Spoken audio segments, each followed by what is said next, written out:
네, 천자님 안녕하세요. 네, 안녕하세요. 네, 반갑습니다.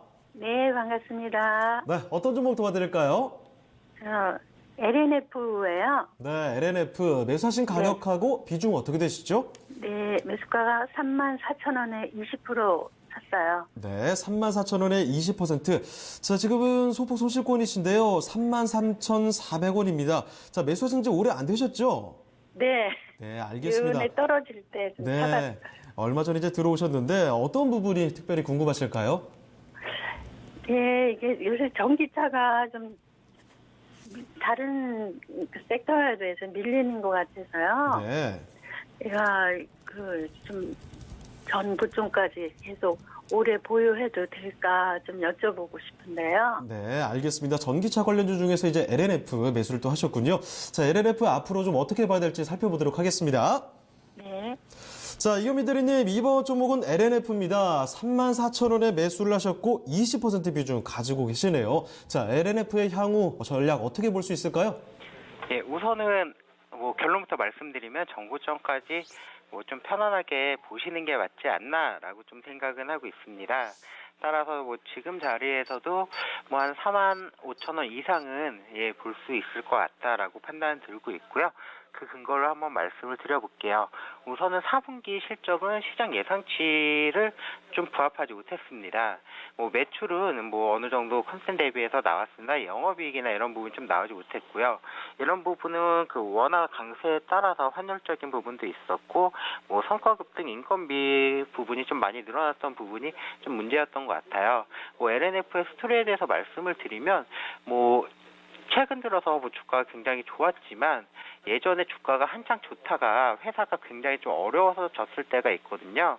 이게 2008년, 2009년도에 굉장히 좋았다가 주가가 지금 자리에서 거의 한 10분의 1 토막 정도까지 그 수준까지 좀 빠졌던 적이 있어요. 해당 부분에 있어서는 전방 산업이나 이런 부분이 너무 좋다라고 이야기가 나오다 보니까 매출처가 정해져 있지 않은 상황에서 무분별하게 증설을 했다가 그 매출처 부분이 조금 희미해지면서 어떻게 보면 공급 과잉이 오면서 회사가 굉장히 어려워졌었고요. 그거는 2차 전지 관련된 소재 부분 회사들이 다 동의를 했었어요.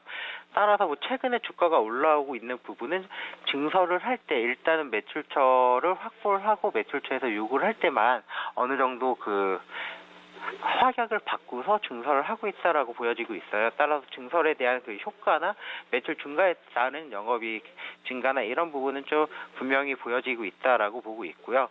최근 들어서 또 문제점은 원재료가 상승에 대한 그런 부분이거든요. 최근 들어 굉장히 급등했던 부분이 코발트 쪽 부분이 좀 많이 올라왔고요. 하지만 최근 들어서는 하이니켈 쪽으로 가면서 니켈 비중을 더 늘리고 코발트 비중을 좀 낮추는 부분으로 하면서 그런 부분을 조금 타게 나가려고 하는 부분이 아닌가.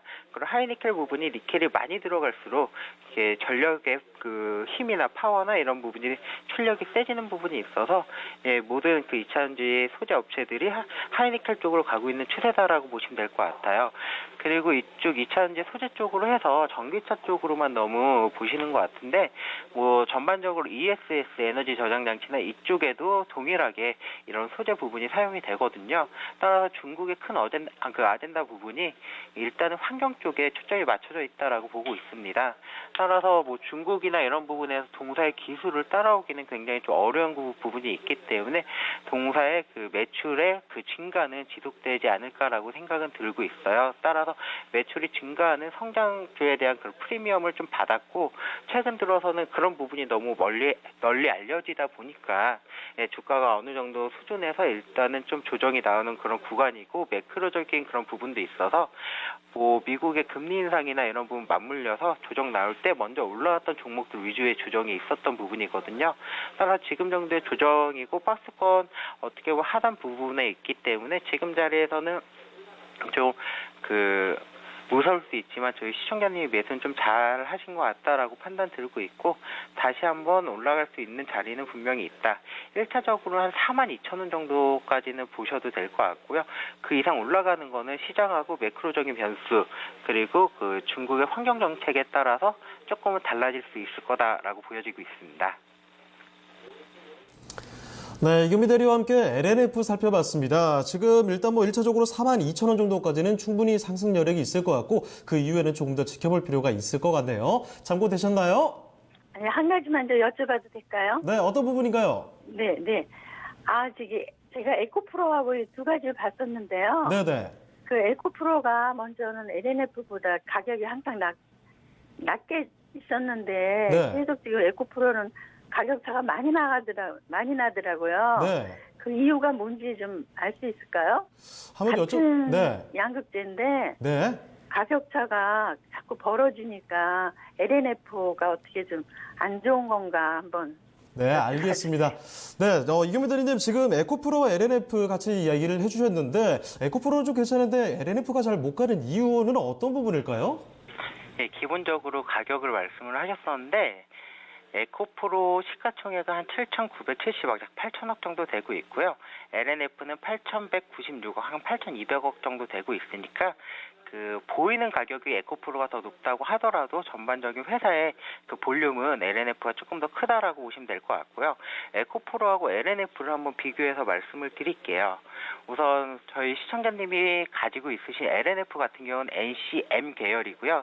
이게 NCM이라고 하는 건 니켈하고 그 C가 코발트고 M이 망간 쪽이거든요. 그래서 LNF는 NCM 계열로 해서 일반적으로 범용적으로 사용되는 그런 양극화 소재인데 이쪽 부분으로 굉장히 개량을 해서 전 세계에서 따라오기 좀 어려울 만한 그런 회사로 발돋움을 했다라고 보고 있고요. 에코프로 같은 경우는 NCA 쪽이에요. 하이니켈 쪽으로 가서 코발트가 가는 부분은 동일하고 A 쪽은 알루미늄 쪽이라고 해서 약간은 폭발성이 있는 출력이 훨씬 더 좋은 양극화 소재거든요. 그래서 따라서 쓰임도 약간은 달라요. 테슬라 쪽에서 나오는 전기차 부분이 NCA 쪽을 기반을 하고 있다라고 보면 GM이나 다른 테슬라를 제외한 다른 전기차 같은 경우는 NCM 쪽 소재를 사용하고 있습니다.